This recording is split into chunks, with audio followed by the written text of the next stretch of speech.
I'm Lawrence Francis, host of Interpreting Wine, welcoming you to the Napa Valley Special Series 2023. Across these 5 episodes, we'll be exploring the Napa Valley scene through the lens of 5 very different wineries, giving us an incredibly detailed and up-to-date snapshot of this fascinating region via its people, land, and winemaking. Make sure you subscribe to Interpreting Wine wherever you're listening so you don't miss an episode. We continue the series today in the company of Jon Ruel of Trefethen Family Vineyards. Jon tells us his origin story before getting into the region's history. He talks changes he's observed in the valley and the rise of Trefethen, before discussing the regional community, giving us a Napa Valley virtual tour, talking geology, giving us a deep dive into sustainability, and talks Trefethen wines in the world. Enjoy. My name is Jon Ruel, and I am the CEO of Trefethen Family Vineyards. I have been here for over 18 years now. I started here as the viticulturist and saw this as an amazing opportunity as a fully estate winery. We grow all of the grapes for all of the wines that we produce, and that's always been true. My background before coming to Trefethen was in viticulture and in research ecology. I've always been fascinated by plants and how plants interact with the environment. And I find that agriculture is really this very rich area of humans interacting with nature. And I've always found wines in particular to be very interesting in terms of the challenges we face in dealing with Mother Nature and how every vintage is different, keeps it exciting.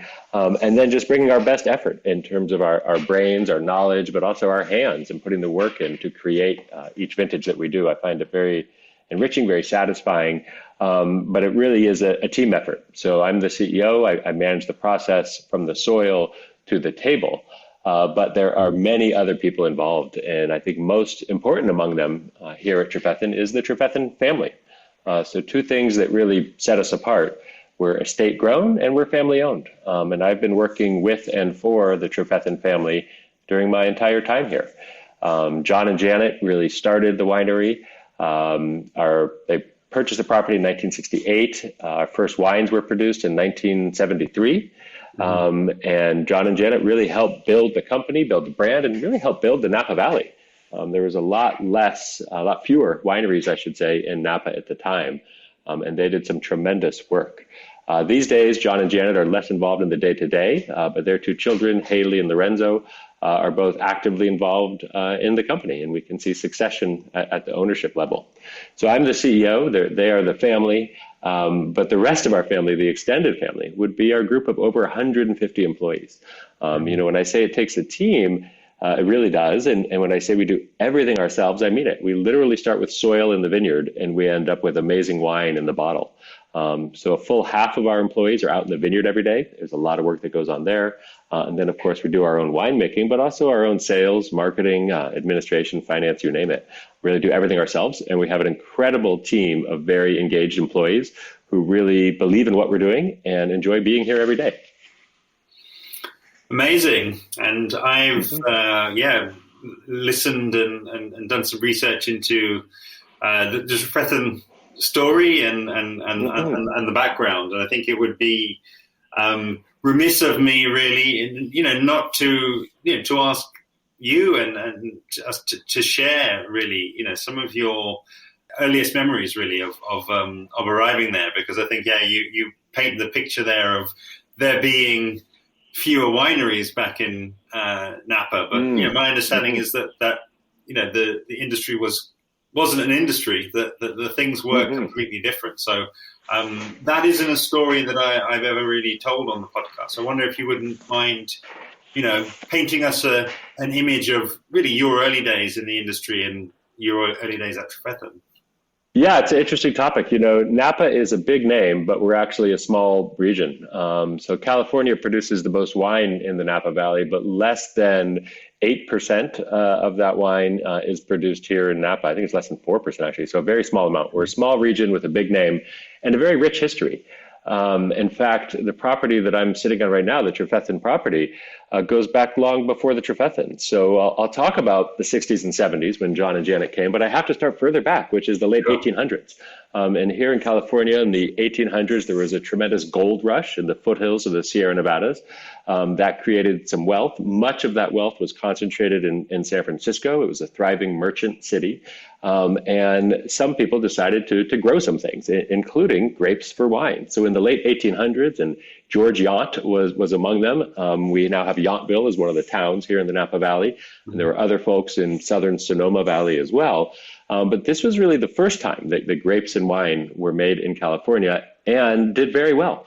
There were, in the late 1800s, over 150 wineries in the Napa Valley. There were, if you can believe it, wine contests in San Francisco. And there was literally a headline that said, "Finally put to rest, who makes the better Cabernet, Napa or Sonoma?" And it was Napa. I can't believe they had that rivalry over 130 years ago. And it was our winery, which was called Eshkol at the time. Eshkol is an interesting name that was taken from the Bible, but it's a historic name for our property. And it shows just how professional they were, how hard they were working to make great wine back then. We did have a collapse of the industry due first to phylloxera and then to prohibition when alcohol was made illegal throughout the United States. And so that was definitely a more difficult period in Napa Valley's history, but it stayed quite agricultural. Many of the wineries had to close up shop and they started growing other things. The Trefethen family came here in 1968. And I mentioned John and Janet. I should also mention John's parents, Gene and Katie Trefethen. Gene was CEO of Kaiser Industries at the time, which was a very big industrial company. And he really helped to purchase this property, which was, again, a farm. It was an old farm. There were still some grapevines. There was a lot of other crops. There were prunes. There were walnuts. And at the time, we have an agricultural report that the county, Napa County, puts out every year. And I've looked at the crop report, if you will, from 1968. And I can tell you that the value of the cattle, the value of beef that they were producing here in the valley was more than the value of the grapes. From over a high of 150 wineries in the late 1800s, there were less than 30 wineries when the Trefethens came here in the late 60s. So Prohibition had long ended by then, but Napa was nowhere near the name that it is today. So as I said, the valley was agricultural, but very diverse in terms of the crops. There was more cattle than there were grapes. And the Trefethens went to work quite quickly on replanting the vineyard. They said, they think there's potential for grapes and wine, fine grapes and fine wine. And this is very much around the same time that Robert Mondavi was splitting off from the rest of his family and beginning to focus on quality wines. Warren Winiarski was founding Stag's Leap Wine Cellars. Justin Meyer was one of the founders of Silver Oak. So each individual has a different story, but very interesting people coming to this valley, coming to work together on the new era of Napa Valley viticulture. And so may I just clarify that, because I think that story and that statistic around the value of beef versus the value of grapes is maybe a detail too far, but are you aware of how much of those grapes were actually wine grapes? Because I understand that was a huge shift as well during Prohibition. A lot of the wine grapes came out and table grapes and juice grapes went in instead.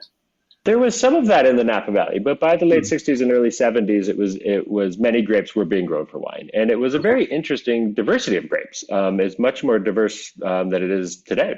We think about Napa being synonymous with Cabernet today. Here at Trefethen, we grow 10 different varieties. So we've always liked to grow different kinds of grapes. One of the varieties that we're really excited about is Riesling. And if we look back to the 1960s, I think there was more Riesling than Chardonnay. So it was a more popular variety at that time. Yeah, interesting question. We did have some table grapes, but it was not that much. And more often we would find table grapes around different properties. We'd find them closer to the farmhouse. So wherever the farmer lived, they'd plant some table grapes right near the farmhouse. But much of the commercial acreage was still in wine grapes. And even during Prohibition, when they couldn't sell them as wine, they would sell them as grapes. And they actually had some kind of sarcastic instructions they'd put on the box, like, do not leave this in a warm place because it will begin to ferment. And they shipped grapes back east on train cars because they could still sell grapes. And of course, people were making wine at home. You can't stop people from drinking. So it was pretty funny how they survived.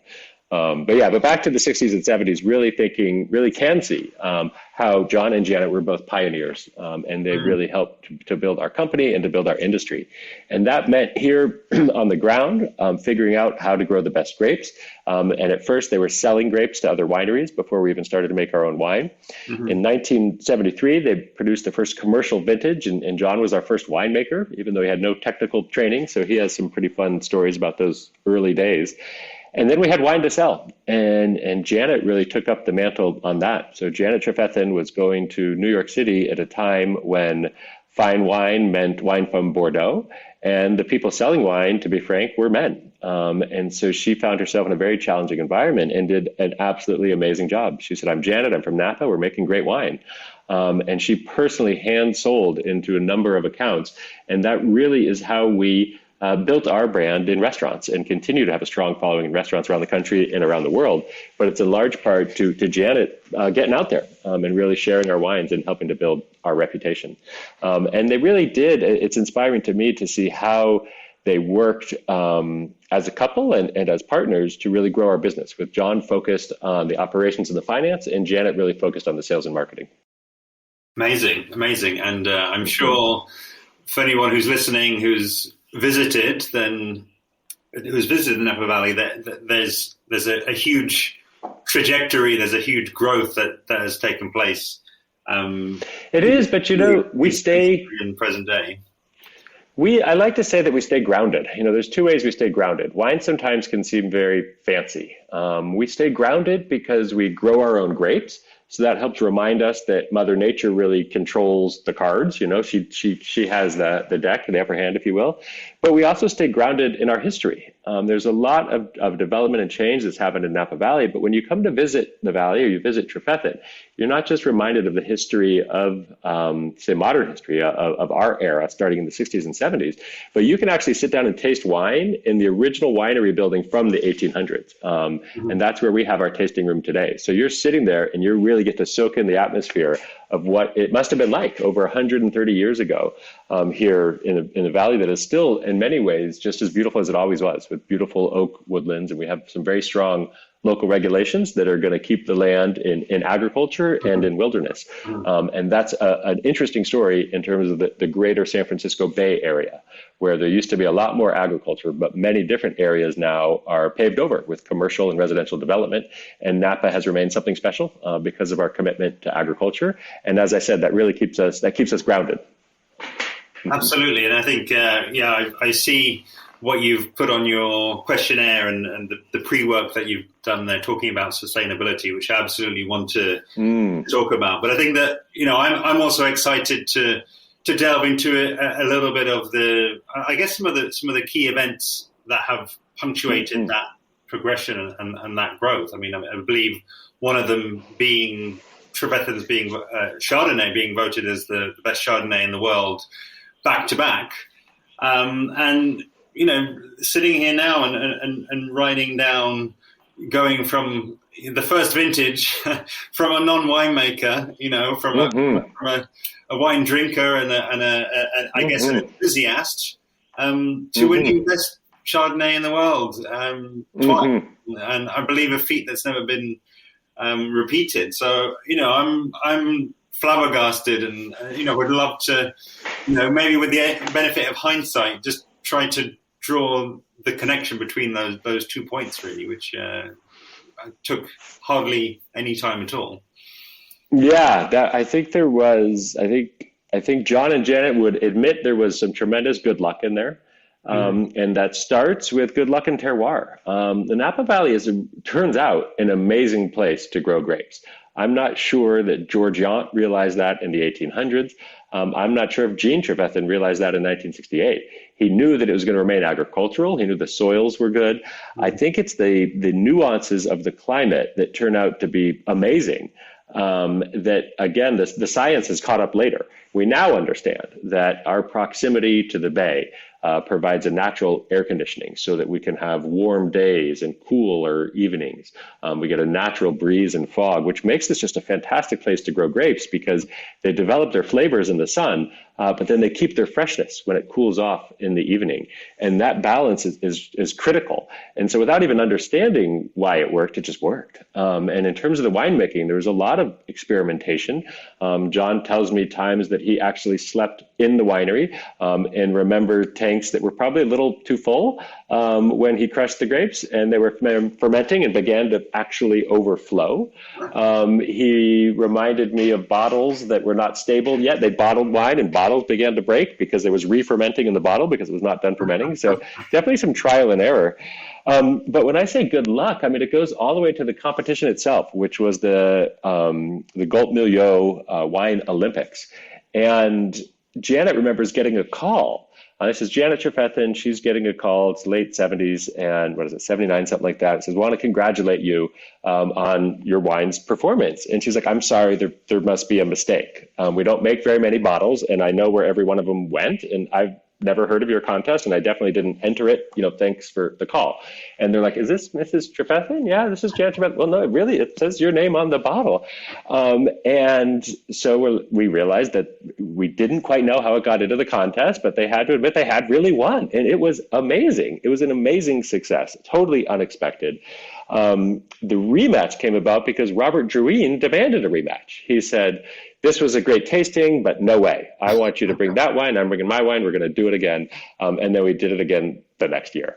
And we actually have the letter from him up framed on the wall because it's such an amazing story. What is so amazing, I know I keep saying amazing, it's an amazing story, is that we were celebrating our 50th anniversary in 2008 because we were founded in 1968. Mm-hmm. And we did a series of retrospective tastings, including some in the UK. And Janet and Lorenzo Trefethen are there in London. And Stephen Spurrier, who I know passed away, may he rest in peace, got up and told a story. And the story he told is about submitting our wine to the Wine Olympics. And so we finally figured it out. It was like some 40 some odd years later, it was Stephen Spurrier who somehow had a bottle of our wine. And he put it in the tasting. And we had never known how it had gotten in the tasting. And so again, just good luck that he had happened to have a bottle and that success. And it's not as though the next day we were sold out of wine. I mean, it was exciting. It really raised sort of the profile of us in Napa, but it remained a lot of work to really convince the world that we weren't a bunch of amateurs. It was really still a time when California was really emerging, and Bordeaux had all the brand equity, if you will. Mm-hmm. And so I think that was important, but it was also as important to just keep our nose down, keep cranking away, growing good grapes, making good wine, and bringing out consistently achieving quality in our bottle. And really, as the valley grew, ensuring that others did the same. As our region became more well known, the risk has been that somebody will come in and make terrible wine and put the Napa name on it, and that will actually tarnish our brand image. And so something that impresses me, I came out of UC Davis, where I went to school for viticulture and winemaking. We learned a lot about the science behind growing grapes and making wine. I think I really underestimated the role of people and the role of community. And so John and Janet were amazing pioneers. They were also part of a large community. And Robert Mondavi really set the tone that a rising tide lifts all boats. And it has felt like that in Napa since the 60s and 70s. We're all on the same team. We're on Team Napa. If I taste a great bottle of local wine, I call up the winemaker and they're like, come on over, we'll taste it out of barrel. I tell you how I made it, we'll share notes. If my pump breaks, someone will lend me a pump. Same with a tractor, something like that. Yeah. Like that sort of support and that sort of collective commitment to excellence is what really sets Napa apart. Our terroir is amazing, the soils and the climate, but that's not enough. You need people, and you need people working together, both here in our vineyard and winery, and then in the larger community, with a shared goal of making the best darn wine we can. And it's really, really invigorating. I am so honored to have been here in Napa in this industry for over 18 years now. It's such an amazing place to work.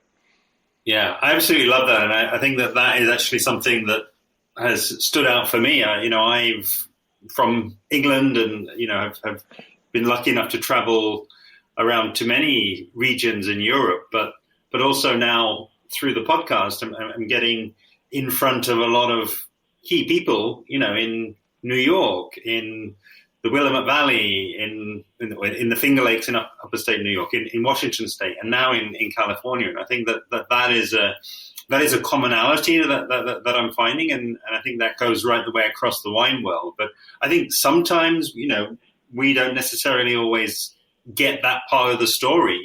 The ones who are in the UK, say, and drinking Californian wines, and I think it can be all. I think it's lazy sometimes to kind of paint the production with that New World label, because I think when you meet people, when you connect with them, you get exactly what you're talking about there. You get to know that actually people really do. They're grounded. They've got their feet in the soil, and there's these incredible communities that have often built up over several generations. And I think that's a critical part of the story.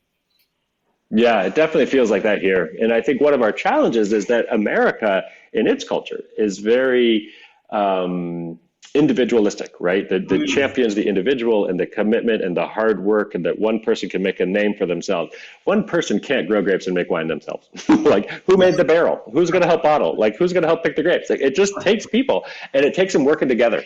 And so really thinking of every bottle that we make as not just reflecting the place where the grapes were grown, but the people who help make it. And that includes our incredible family of employees, but also the larger community. Wine just offers and reflects so much when you pour a glass. And it's dawning on me now how critical the people really are. Yeah. I love it. Okay. And, I genuinely feel like there's a treasure trove of stories to kind of get into there, and there's a whole podcast's worth. But in the interest of moving on and getting the full picture, really, I would like to, not having ever visited the Napa Valley, having had the pleasure, would love to get you, John, to describe that visual. I believe that you've got a beautiful spot there in the Napa Valley, as we're sitting here in January 2023, why not give us a sense of what's going on there now as you kind of look out the window, but then also how that might change as we go through the year. Wow, I can't believe you've never been to Napa. I will do my best to describe it in words, and really invite you to come visit us when you get a chance. We'd love to see you. This is truly a visually and viticulturally an amazing place. We call it a valley, in Napa Valley, and it's a valley that's defined by two mountain ranges. So to our west are the Mayakama Mountains, and to the east we have the Vaca Mountains. These are small mountain ranges with peaks on the order of 500 meters or so. But they really do affect our climate. And at the southern end of the valley, it opens up into the San Francisco Bay, and the bay connects to the ocean, which is very important in terms of our climate. And so if you imagine that you were to come visit, you'd fly into San Francisco Airport and you'd approach the valley from the south, and you'd come up the valley. And I mention that because that's the same direction that the air flows. So we have a valley that's defined by two mountain ranges and opens up to a bay on the southern end. And during the summer, warm air, the air gets hot because of the sunshine, and that air rises further up the valley, and it has to be replaced. There's mountain ranges on both sides, so it can't come from the east or west. There's a big old volcano on the north, Mount St. Helena, can't come from there. And so it naturally, convection pulls air in. That air was over the bay, and it was over the ocean before that. And the ocean off the coast here, even during the summer, is like 50 degrees Fahrenheit, so it's quite cool. And so that's how our natural air conditioning works. And there are within the Napa Valley about 16, I think, approved AVAs, appellations within the Napa Valley appellation. And they all differ in interesting ways, mostly about their soils and their climate. We're in the Oak Knoll district, which is one of the more southern appellations. The most southern appellation is Carneros, and that's where you find a lot of Pinot Noir and Chardonnay. Why? Because those are cooler climate varieties, and that's right next to the bay. The further away you get from that, you go all the way up the valley into appellations like Oakville and Rutherford. That's Cabernet country because it's warmer, and it's too warm up there for Chardonnay and Pinot Noir. The Oak Knoll district, where we are, we like to think of it as Napa Valley's sweet spot. It is kind of unique that we are just cool enough to grow Chardonnay, Pinot Noir, and Riesling, one of our favorites. We make a great dry Riesling. But we're also just warm enough to do Cabernet and its other Bordeaux cousins. We have to be very smart about how we farm it. We have to allow our terroir to influence our wine style. I couldn't make an overripe Cabernet if I wanted to. Thank goodness I don't want to, but I couldn't because we're in a cooler part of the Napa Valley. So it's natural that we have a more elegant style of red wines.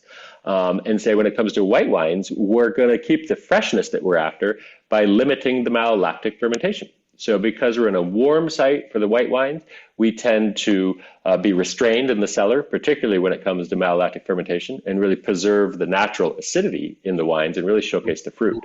I'm getting quickly to talk about the grapes and the wine, and I know your question is, what's the valley look like? So I'll go back to that, which is you're picturing these sort of mountain ranges on both sides and the valley floor. And you're not going to see much in terms of commercial development. This is a rural valley where commercial development, whether that's billboards or buildings or car washes or restaurants, it's all very restricted. All of those things are only going to be in the cities. So mostly what you see is vineyard on the valley floor and oak trees on the hillsides. There are some vineyards on the hillsides, but they don't take that much area. And on the valley floor, there's a lot of vineyard. Within the vineyard, you'll see big trees, you'll see rivers cutting through it. This time of year, we've had it is our winter season. We've had some good rainfall, and the hills are covered in their native grasses. They're bright green, and the valley floor is bright green as well, because whether that's just the native grasses or deliberate cover crops, which we use a lot in our vineyards, they're all thriving right now. So it's like a lush green landscape right now. This is very much our green and rainy season. The vines are dormant. The vines are asleep. The vineyard teams are out there actively pruning them, but the cover crops are growing really well. And it's a really peaceful, beautiful time in the valley. I love it, and I love your excitement as well, and you're getting me excited to try these wines at some point as well. But something that you've brought up there in a visual, John, which I think is a beautiful image that you painted there.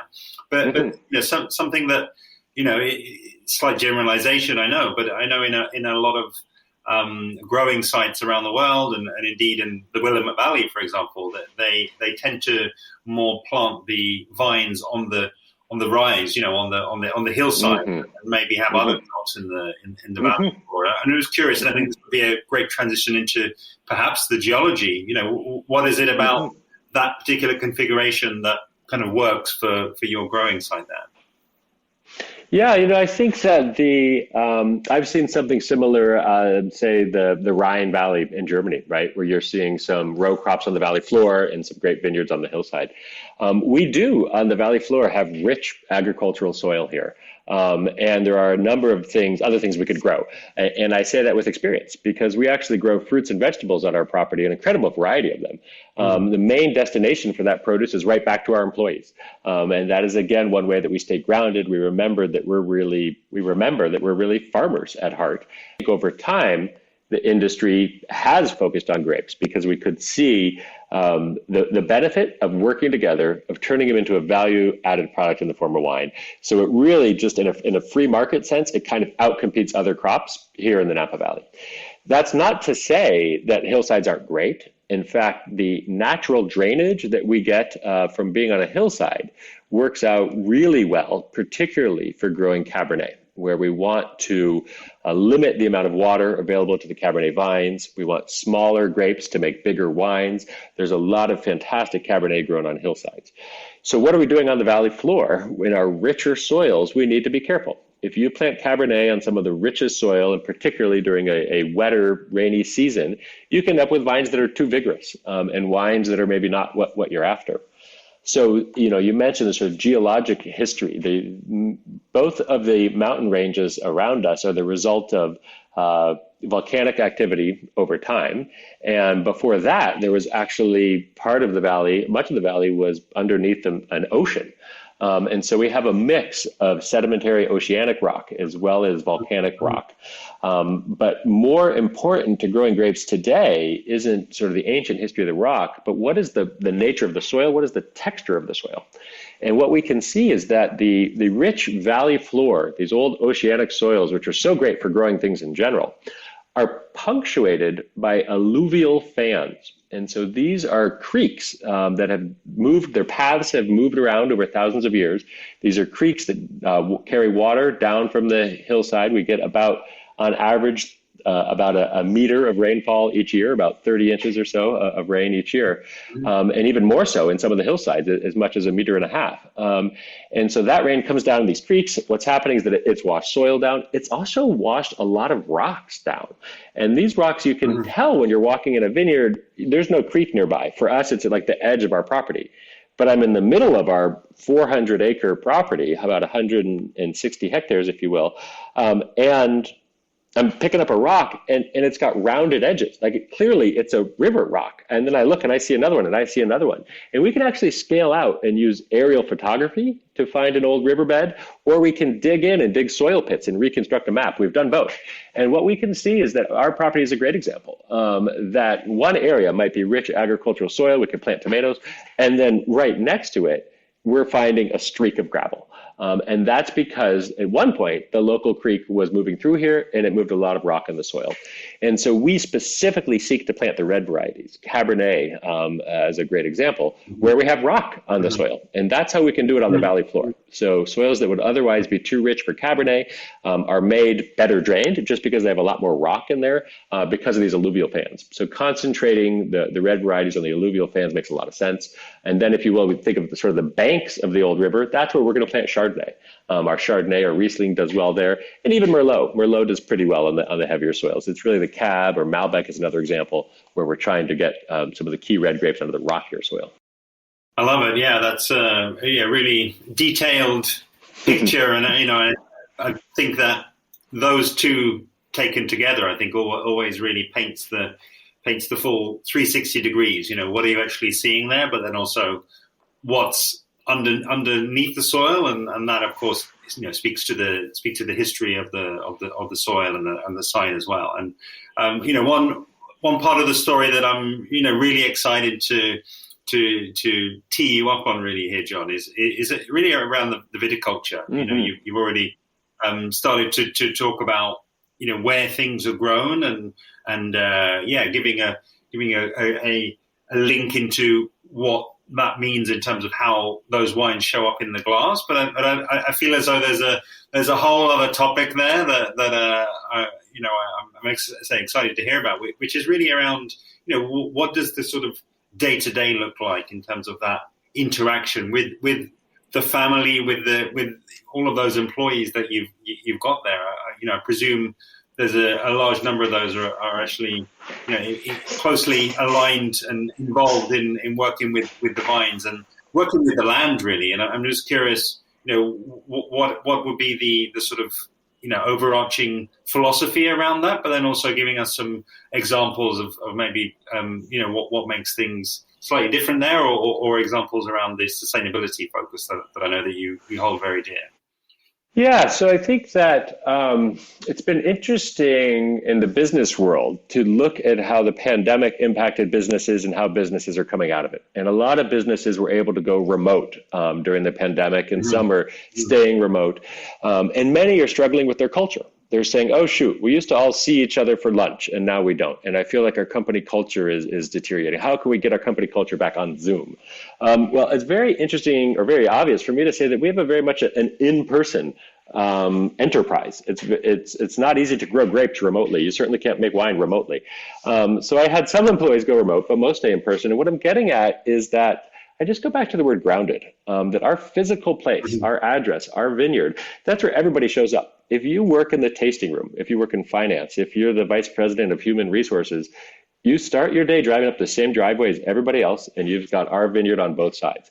And we all show up right here every day. We're all sharing in this view and whatever the day's weather is. And I saw a big coyote run across the vineyard this morning. Other people saw that too. And so again, there's just this sense of working together. You might be in the wine club, for example, and you're chatting with one of our clients on the phone, and they're asking about the Chardonnay. Well, you might say, as I was driving in today, it was such a beautiful morning here in Napa, and it was so great to see the vineyard crew. We're starting at 7 a.m. these days when the sun is up. They're doing stretches out there, literally stretching their arms, stretching their hands, because we're doing pruning, which has a lot of repetitive motion. And that connectedness between the different departments in the company, that sort of working together starts by all showing up to the same address, showing up in person. You really feel like you're part of the same thing. thing. It's very different work to be outside in the vineyard all day or to be on the phone with customers all day. But to be here physically in the same place, to be able to look out the window and see it reminds you that you're on the same team and that you're working together. And it's very similar with the Trefethen family. I don't answer to a board of directors in a different country or stockholders in a public market. I answer to the Trefethen family who live right here in the Napa Valley. Lorenzo Trefethen and his wife live right here in our main vineyard. John and Jan Trefethen live on our Hill Spring vineyard. And so it's not uncommon for our vineyard workers to be working in the vineyard and have a Trefethen walk by during their lunch break. They're walking through the vineyard. Similarly, Trefethen's walking through the tasting room. And so the ownership is around. The team here, knows their name. People know each other. And there's that real sense of connectedness, really from the very top all the way to the bottom, which feels like we're really kind of all in this together. And I can talk more about sustainability. I just wanted to sort of capture that people energy, if you will. I say that we have a people-centric culture here. It really is critical to me that the people on our team are what makes the magic happen, from the soil to the bottle.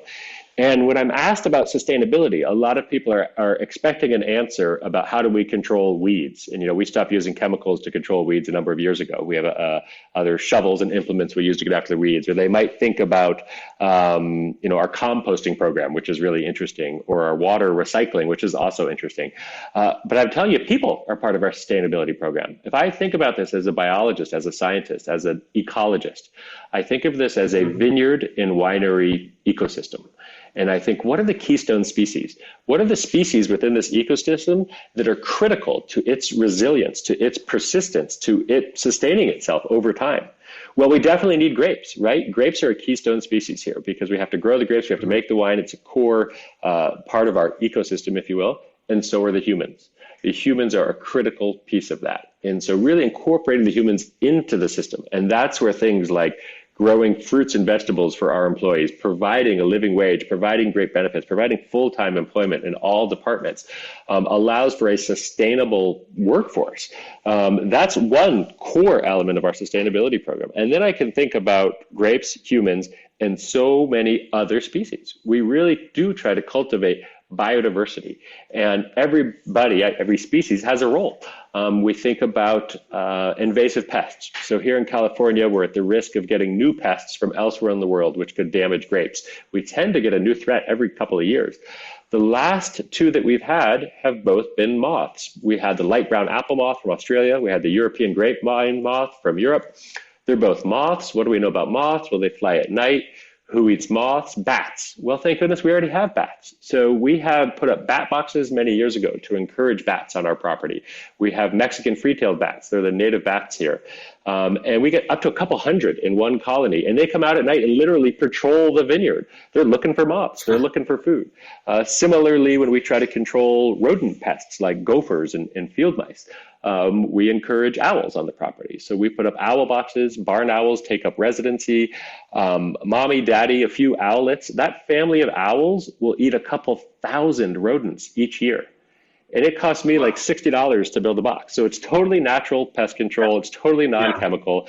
And it's coming from building diversity, biodiversity into our ecosystem. And it includes our cover crops as well. I mentioned that during the winter season, you'll see a carpet of green across the valley floor here in the Napa Valley.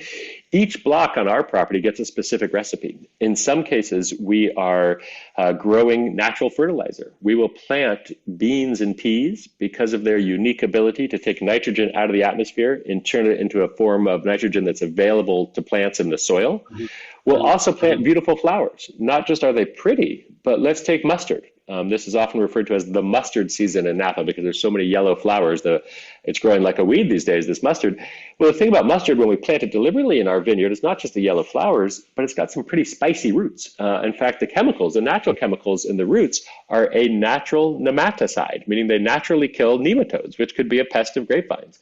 So another example of how putting different species in here in the right blocks and the right times helps bring other species, which could be a threat, into balance. I don't need to kill every last moth or gopher or nematode for that matter, but I can't have them taking over the grapevines either. So trying to really build in resiliency by building in biodiversity is one key element. The other core element of our sustainability program is when we think of resiliency, it's depending less and less on outside resources. So we have over 1,500 solar panels on the property to offset all of our electric production. Why? Because it's sunny here, especially during the summer. We can make our own electricity. Then we're not responsible for the carbon footprint of our utility, of our electric provider.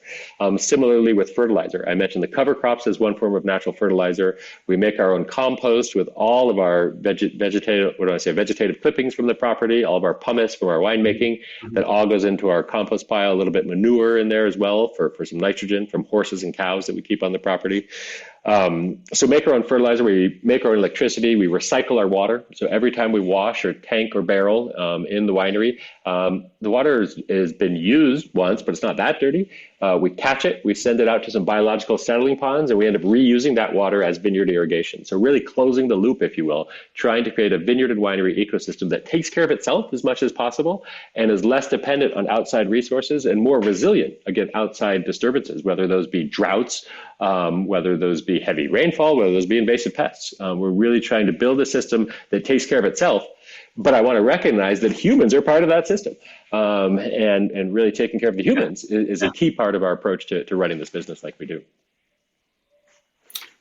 I absolutely love it. I feel like you've given me a virtual tour of so many things that you've got going on over there in terms of the site, the geology, and also your own interaction as a family with that. And I could literally talk and ask so many more questions, and but in closing, really, because the time has really flown by. But what I'd really like to do, being mindful of myself being over here in Europe, and many of my listeners being over here in the UK and in Scandinavia and in other parts of Europe, as well as the US, but just to get a sense of where these wines end up, because I think that's for me still the most magical thing about wine, is that it can capture and it can preserve all of what you're talking about there, and it can take it out there, and with ambassadors on the ground, the story kind of lives on through the wine. And I'm really just curious about looking ahead as we are right at the start of 2023. What are the sort of travels that I guess you and the family have in mind, and what are some of the particular stops that you're excited about to be able to meet the people who are drinking your wines on the other side of the world? It's amazing. I've been with this company for 18 years, and the novelty has not worn off. That when I go to do market work and I show up in a different state of the United States or in a different country of the world, and I see one of our bottles, it feels like magic. I'm like, this is incredible. This little bottle of Riesling, like I know right where you came from. I tasted you when you were fermenting, and here you are, like on the shelf. Someone's going to take you home, open you up, and enjoy you. It is amazing when I think about our employees here. Over 150 employees, over 150 families that we're supporting. The only dollars that go into those paychecks are from someone somewhere opening a bottle of our wine. It still amazes me to this day. Where are they doing it? They're doing it everywhere. So literally around the country and around the world. It gives me great joy to think of our sales team here in the US that does a great job putting our wine into restaurants and fine wine shops around the country. And we export about 5% of our volume. And the UK is our biggest export market by far at this point. We have a tremendous relationship with the UK. We did in the past, and we do again right now. We also work a lot in Canada, Mexico, China and Hong Kong, Japan, one of my favorite export markets, Japan. I love to go there. I'll be going there again soon. And Korea, which is new to us. We shipped some wine out to a new importer there last year, and I'm excited to visit Korea this year. Those are among the highlights of our export markets, and we'll definitely be on the road this year. I know that my VP of Sales is going to be at Vinexpo in Paris, as well as Vinexpo in Singapore. Our wines and our staff will be at the Decanter Fine Wine Encounter, both in London as well as in New York. I'll be working with the California Wine Institute on an Asia trip. I'll be going to both Japan and Korea for their Alive program. California Alive is what they're calling it. But it's like these importers and our trade accounts in London, as an example, they're part of the family too, right? When they have tasted our wine, when they've understood our story, they've become part of our family. And we could not do what we do here, which is grow great grapes and make great wine if we didn't have the fans, if we didn't have the support, if we didn't have the partnership of people around the country and around the world who appreciate the quality and authenticity of the product that we're producing. And like I said, we think of them as family, and that's just my next chance to invite you and others to come visit. Come see us here at the property in Napa, so you can really get a sense of where the wines are coming from, and it only increases your enjoyment of those wines back home, wherever you may be. A huge thanks to today's guest, Jon Ruel of Trefethen Family Vineyards. Do be sure to visit their website at trefethen.com, where you can learn more about the project and find their main social media handles. Please help to amplify this episode and the series by sharing the direct link, interpretingwine.com/490. You can find links to all episodes from the series in the description below. I'd love to have you following along with me on social media, where I'm at Interpreting Wine on Instagram and Facebook, and at Wine Podcast on Twitter. Next time on the Interpreting Wine Napa Valley Series 2023 in episode 491, I'll be speaking with Ray Signorello of Signorello Estate. Make sure you're subscribed to Interpreting Wine Podcast to be alerted when the episode goes live. See you then.